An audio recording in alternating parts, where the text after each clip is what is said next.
제가 올해 이렇게 특별히 설교를 준비하면서 먼저 목요일 날 제임스와 제니스에게 이 메시지를 전합니다. 그러면 제임스와 제니스가 유수의 입장에서 이 설교를 들었을 때 이런 부분은 더 추가했으면 좋겠다, 이런 부분은 도움이 되겠다는 것을 제가 듣습니다. 그리고 토요일 아침에는 제가 소그룹 리더에게 메시지를 또 전합니다. 그럼 소그룹 리더들이 또 들으면서 저에게 의견들을 주십니다. 여러분, 메시지가 여러분에게 전달되는 과정 속에 이런 필터링이 있다는 사실을 아셨으면 좋겠고요. 또 한 가지는 주일 아침에 8시 반이 되면 저희 집에 써니가 들어옵니다. 메이슨이 들어옵니다. 얼바인에서 우리 성광 형제, 덕윤 형제, 또 성태 형제가 저희 집으로 들어옵니다. 왜 들어올까요? 예배를 잘 세우기 위해서 저희 집에서 연습을 2시간 합니다. 이런 밴드가 만들어지는 건 그냥 되는 게 아니에요. 누군가가 여러분들이 보이지 않는 곳에서 헌신하고 수고하는 사람도 있는 것입니다. 오늘은 성광 형제가 생일날인데도 아침에 8시 반에 저희 집에 왔어요. 여러분, 우리가 하나님을 섬기면서 예배 가운데 하는 일은 설교 듣는 것밖에 없다면 우리는 돌아봐야 합니다. 사단은 하나님에 대해서 제일 많이 알면서 절대 순종하지 않는 게 사단입니다. 사단의 성향이 그거예요. 많이 아는데 절대 순종하지 않아요. 그러니까 영혼이 차갑죠. 그리고 사람들을 판단하고 정죄합니다. 자기가 아는 걸 가지고 다 분별합니다. 저거 잘못됐어. 우리는 무슨 뿌리 달리고 흉측한 사탄만 생각하는데요, 아닙니다. 사단은 하나님에 대해서 이 성경에 대한 구절들을 다 외우고 달달 외울 정도로 다 알고 있으면서도 영혼이 차가운 것, 이게 지금 교회에서 무서운 것입니다. 자, 여러분, 제가 지난주에 여러분에게 설교를 했는데 제목을 기억하십니까? 무엇입니까? 나는 누구인가? 네, 좋습니다. 2026년 첫 번째 주일 예배에 제가 전했던 것은 나는 누구인가에 대한 말씀이었습니다. 우리는 우리의 정체성, 나는 누구인가에 대한 것을 이 세상에서 말해주는 내가 아니라 하나님의 변함없는 이 말씀 진리 안에서 우리에게 말해주는 것을 우리는 믿어야 하는 것입니다.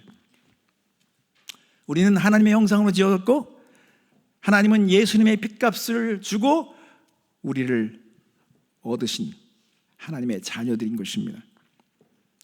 그러므로 하나님의 자녀들은 하나님의 말씀을 정확하게 알아야 합니다. 자, 오늘 제가 메시지를 전하기 전에 여러분에게 한 가지 질문을 드리겠습니다.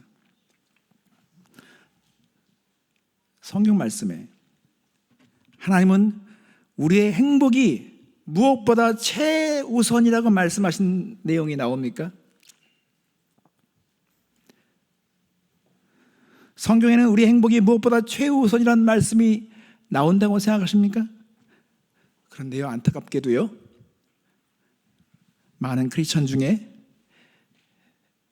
이것을 믿고 있는 사람들이 많습니다. 여러분, 이것을 믿게 되면 위험한 결론에 빠지게 되어 있습니다. 행복하면 옳은 것이고 불행하면 틀린 것이라는 이분법적인 사고를 갖게 됩니다.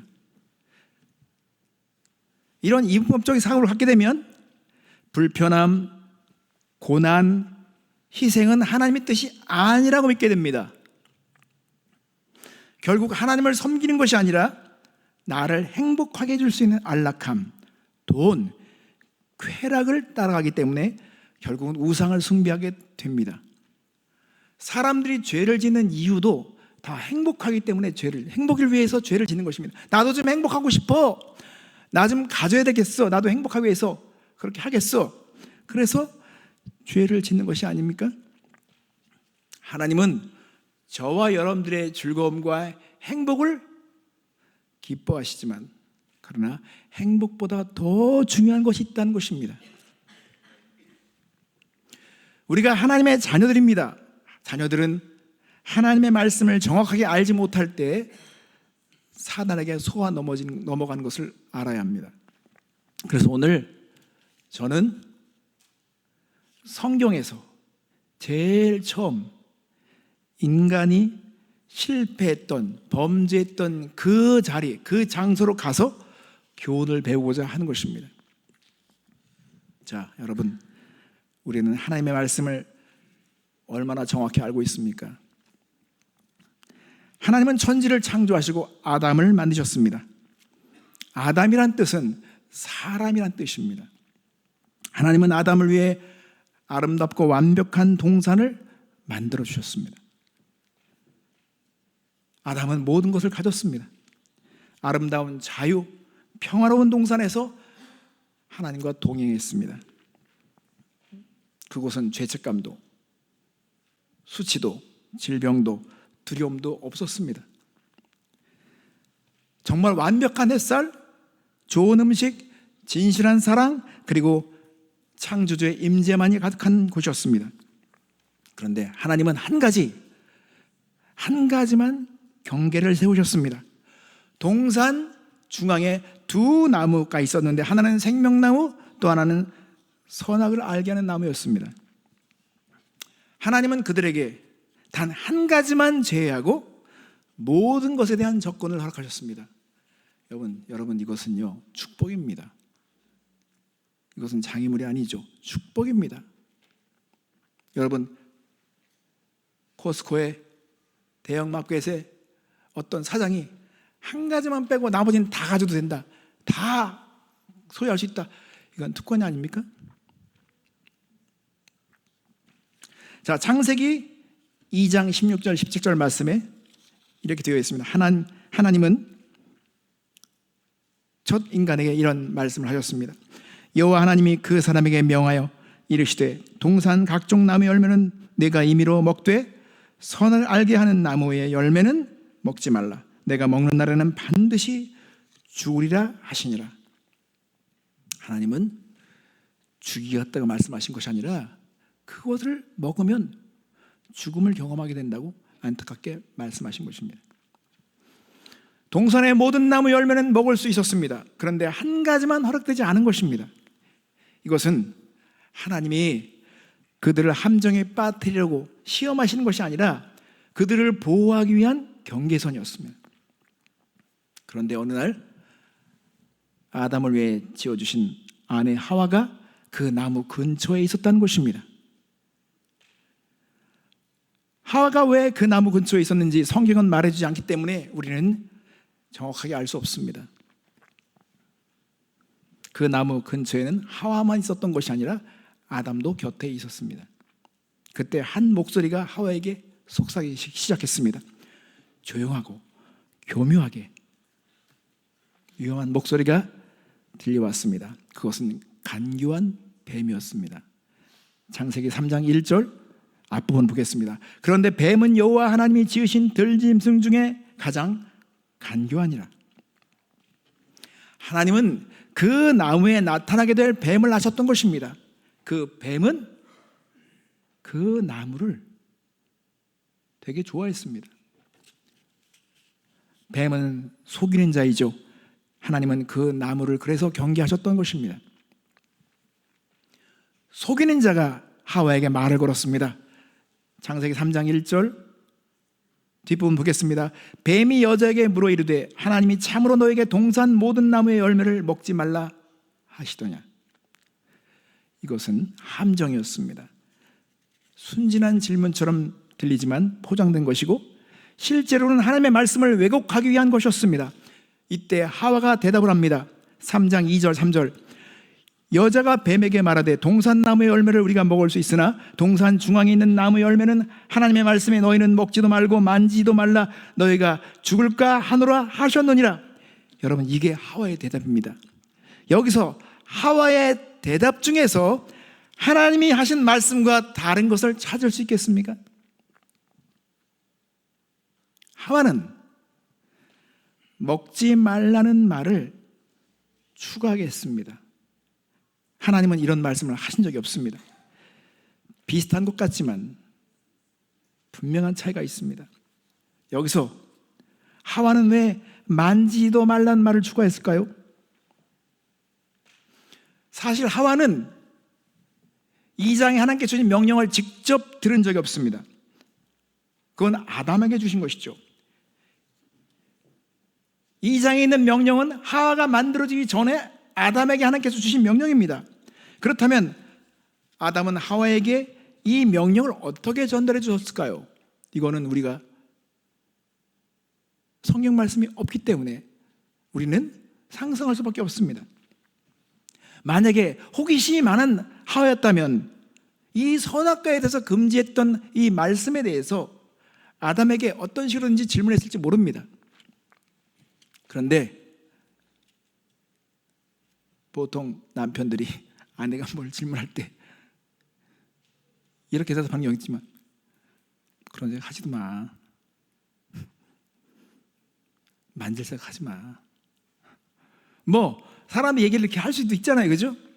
그러나 이것은 성경에 없는 말입니다. 우리는 하와가 어떤 선입견, 하나님에 대한 어떤 오해를 가지고 그 생각을 표현했는지 우리는 잘 알지 못합니다. 분명한 사실은 하와는 하나님의 말씀과 다른 내용을 첨가했다는 것입니다.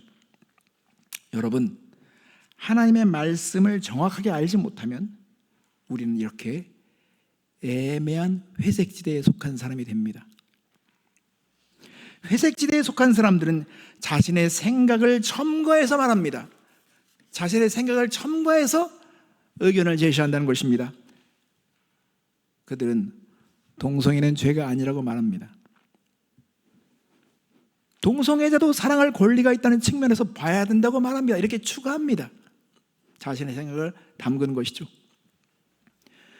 회색지대에 속한 사람들은 결혼 전에 순결을 지키지 않는 것을 죄로 보지 않습니다. 행복한 권리를 찾기 위해서 필요한 과정이라고 말합니다. 이러한 생각은 성경의 생각이 아니라 사람의 생각이 추가된 것입니다. 이렇게 사람들의 이기적인 해석들이 첨가된 것들이 우리 세상 생활 곳곳에 다 퍼져 있습니다. 그런데 그것이 진리인 것처럼 포장되어 있다는 것입니다. 두 번째로 생각해 볼 게 있습니다. 그렇다면 하나님의 말씀을 정확하게 알지 못할 때 어떤 일이 벌어질까요? 하와는 분명히 첨가된 말을 했어요. 그런데 하와의 이 답변을 듣고서 뱀은 말씀에 정확지 않은 하와의 허점을 보게 되었습니다. 그래서 뱀은 하와에게 새로운 메시지를 심어줄 수 있는 기회를 갖게 됐고 가능성을 보게 된 것입니다. 3장 4절 5절 말씀 보겠습니다. 뱀이 여자에게 이르되 너희가 결코 죽지 아니하리라. 너희가 그것을 먹는 날에는 너희 눈이 밝아져 하나님과 같이 되어 선악을 알 줄 하나님이 아심이라. 여러분, 뱀은 이렇게 말하고 있었던 것입니다. 너희를 적을 때 안 죽어. 하나님이 너희를 속이고 있는 거야. 하나님은 너희들이 하나님과 같이 될 것을 아셨기 때문에 그 열매를 먹지 못하게 하고 있는 거야.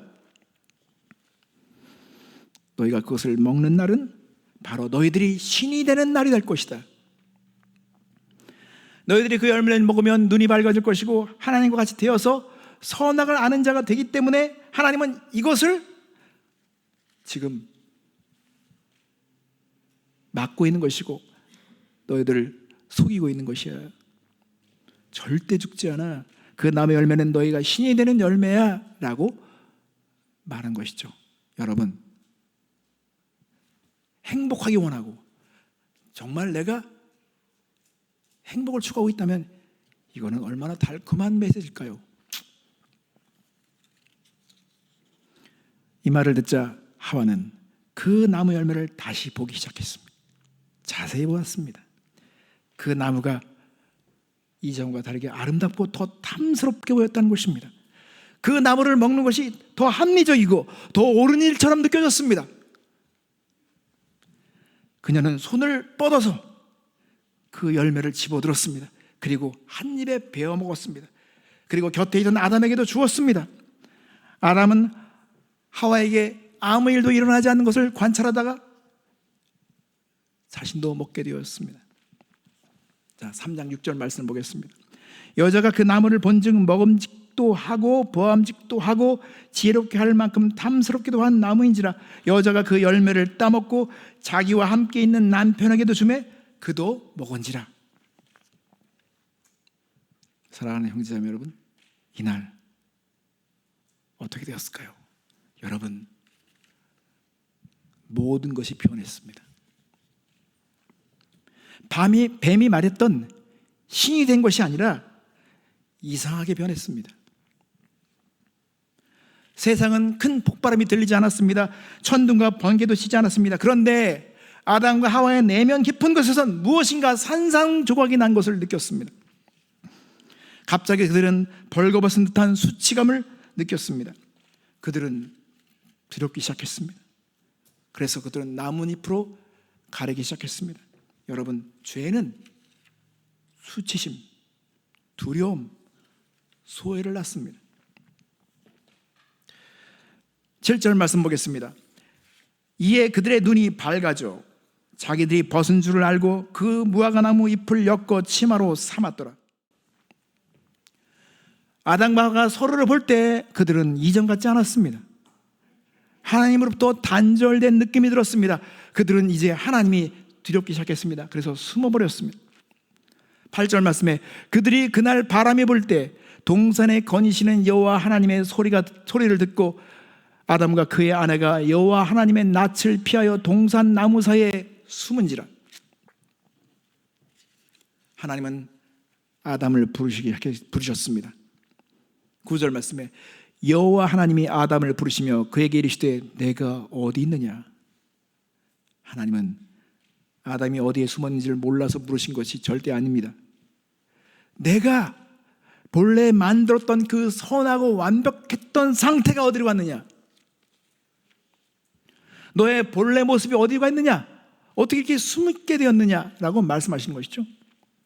여러분, 말씀을 정확하게 알지 못하는 사람은 탐심으로 죄를 짓게 됩니다. 아담은 하와와 함께 금단의 열매를 먹기로 선택했습니다. 창조주 하나님의 말씀보다 뱀의 말을 선택한 것입니다. 그런데 이러한 아담과 하와의 선택은 거기서 끝나지 않았습니다. 여러분, 아담과 하와가 그 선악과 열매를 먹기로 선택했을 때 그 선택의 결과는 가족들에게 타락과 파괴와 슬픔과 죽음과 비극과 질병을 가져다 주었습니다. 여러분, 모두는 이런 경험이 다 있을 것입니다. 고속도로를 달리는 차 안에서 여러분들이 갑자기 차가 막혀서 답답했던 적이 있죠. 수백 대의 차들과 함께 이유도 알지 못한 상태에서 한참을 멈춰 서 있었던 적이 있었을 것입니다.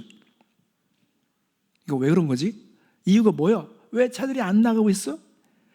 한 사람의 사고와 실수 때문에 수백 명의 사람들의 시간과 가스를 다 소모시키는 것을 우리는 겪었을 것입니다.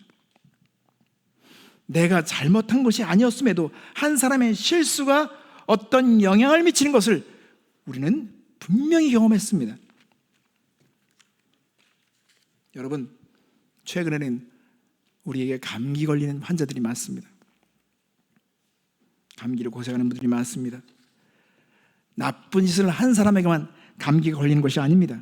감기는 성실한 사람, 착한 사람이라고 해서 봐주지 않습니다.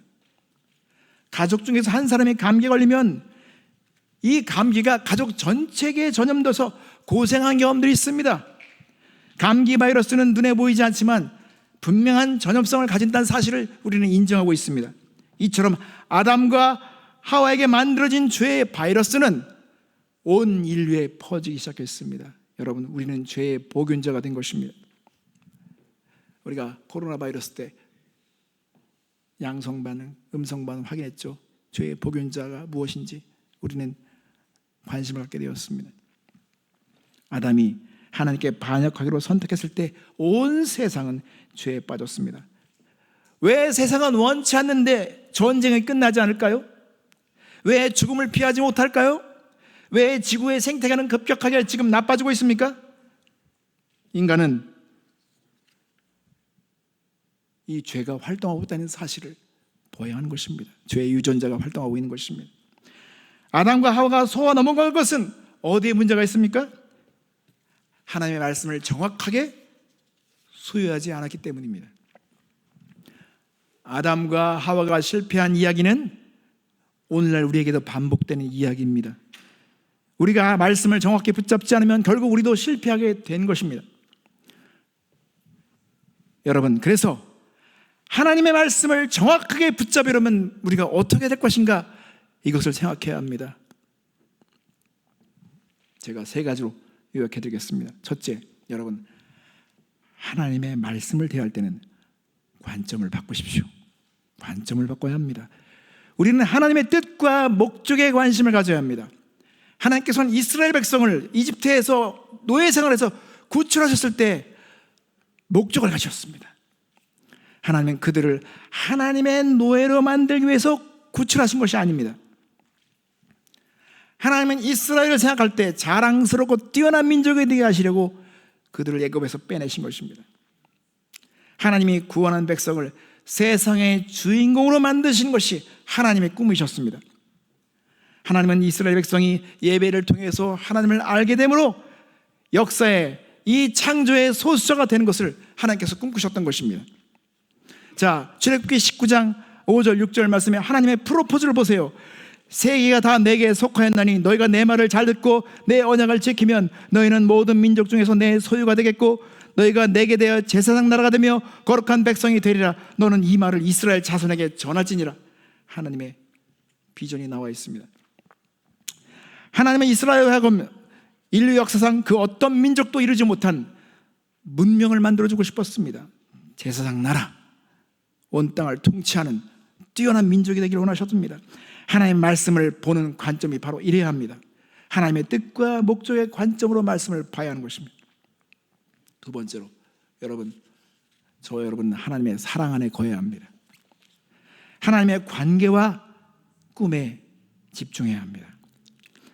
하나님은 우리가 어느 때 행복한지를 잘 아십니다. 그 행복을 위해 명령해 주신 것입니다. 여러분, 물고기가 물속에 있어야만 행복하죠.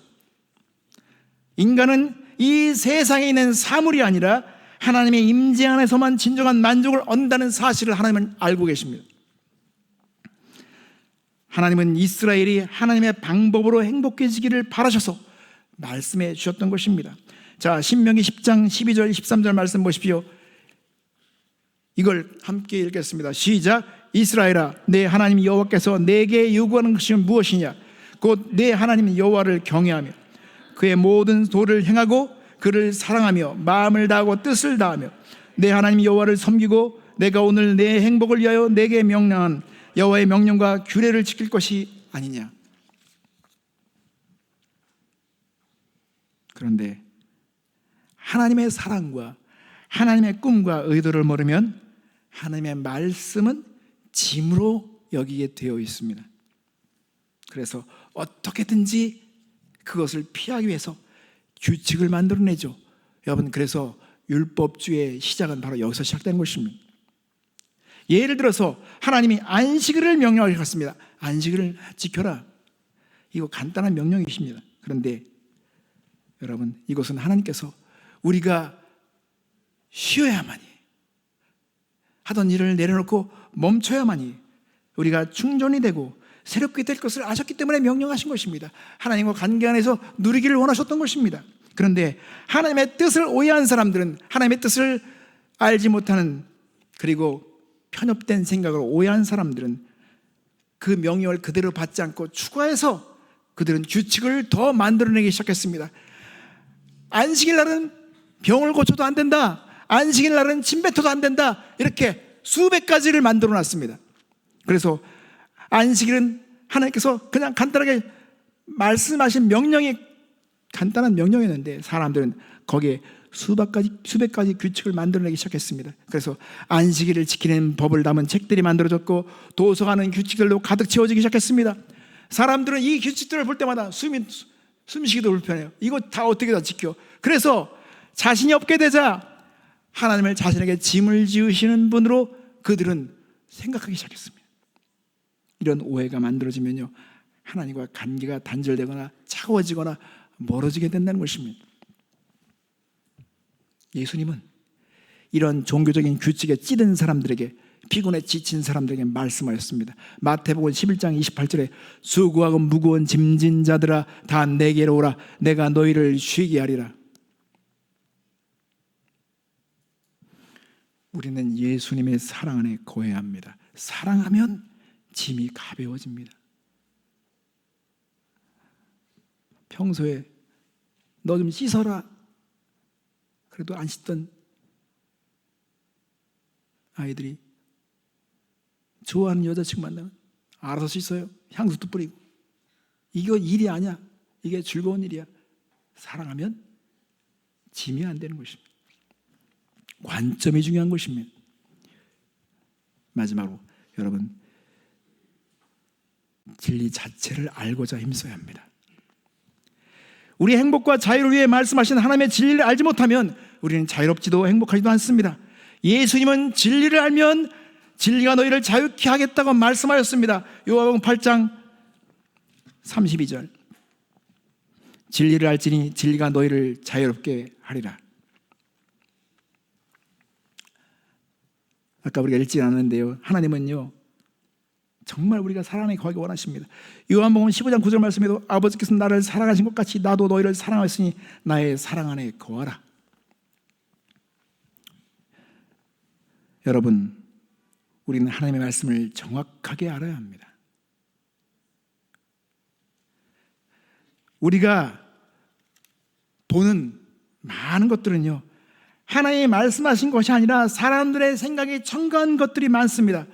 부모님들이 자녀를 양육할 때도 마치 행복이 전부인 것처럼 가르칠 때 그것은 여러분 자녀를 망치는 것입니다.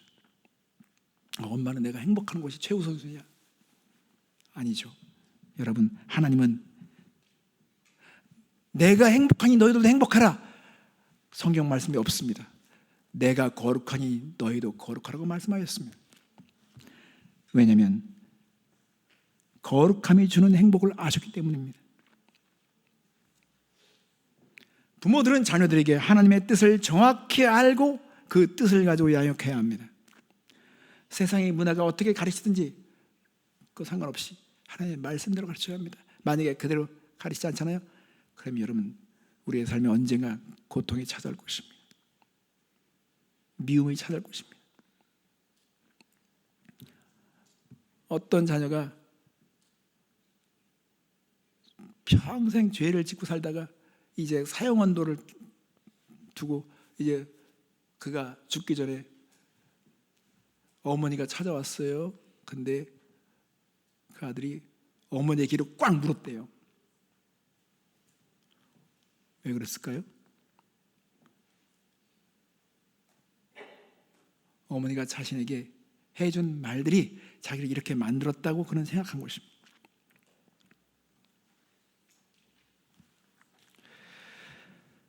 우리에게 하나님께서는 희망을 주셨습니다. 하나님은 아담과 하와가 입고 있던 나뭇잎을 벗기고 가죽옷을 입혀주셨습니다. 자, 창세기 3장 21절 여호와 하나님이 아담과 그의 아내를 위하여 가죽옷을 지어 입히시니라. 가죽옷은 동물이 죽어야 만들어질 수 있는 옷이죠. 하나님은 이때부터 우리의 구원을 위해 죽임을 당하실 예수님을 알려주고 싶으셨던 것입니다. 올해 우리가 주님 우리 주 예수의 은혜 안에 거하자, 그리고 거해서 성장하자 그랬잖아요. 여러분, 하나님은 예수님의 은혜 안에 거하기를 원하셨던 것입니다. 여러분, 이제 율법의 규칙과 종교적인 행위로 만들어진 이 입 같은 것들을 가지고 여러분을 가리려 하지 마십시오. 그걸 다 내다 버려야 합니다. 당당하게 믿음을 가지고 하나님의 말씀의 진리를 알고자 달려들어야 합니다. 관점을 바꾸십시오. 관점을 바꾸면요 새롭게 보입니다. 하나님의 사랑에 거하고 하나님의 꿈을 받아들이십시오. 하나님이 여러분을 위한 놀라운 계획과 목적이 있습니다. 진리의 사람이 되고자 여러분 진리를 파고들어야 합니다.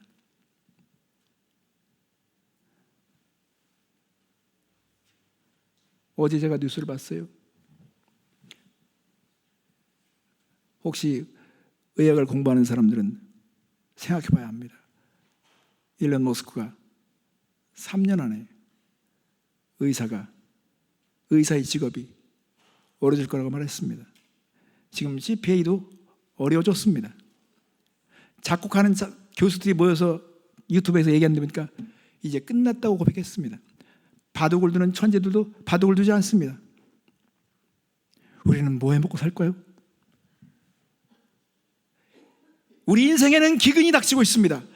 그래서 요셉처럼 그 미래를 내다보고 대비할 수 있는 지혜를 우리는 하나님께 받아야 하는 것입니다. 그렇지 않으면 우리는 누군가의 종노릇하며 살게 되겠죠. 한 번도 경험하지 못한 시대가 닥쳐오고 있습니다. 여러분, 우리는 하나님께 희망을 걸어야 합니다. 먼저 주님의 나라와 의를 구하며 진리를 추구하잖아요. 하나님께서 그 인생을 책임져 주실 것입니다. 지혜를 주실 것입니다. 다른 사람이 생각하지 못한 그런 관점을 갖게 해주실 것입니다. 여러분, 우리 모두가 다 진리의 사람이 되고자 하나님 저를 진리의 사람으로 만들어주세요. 하나님의 말씀을 옳게 분별하기 원합니다.